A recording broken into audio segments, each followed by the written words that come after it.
এই বাবি, ফিজিক্সের হোমওয়ার্ক করেছিস?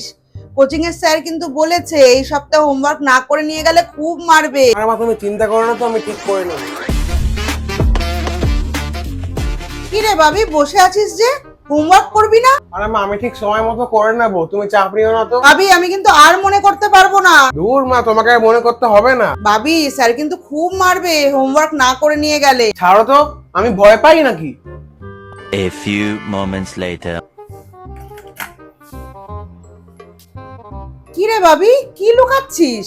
কি হয়েছে গালে? কই, আমি লুকাচ্ছি না তো। তাই নাকি? তা দেখি। আরে দেখি না। কি বাবা, এটা কিসের দাগ? ও মা, স্যার চড়িয়েছে, বলেছিলাম হোমওয়ার্কটা করে নিয়ে যা। কি বললি? তুই ভয় পাস না। বেশ হয়েছে। মেরেছিল, ডাক্তার না হলেই মা বুঝতে পারতো। भगवान है कहाँ रे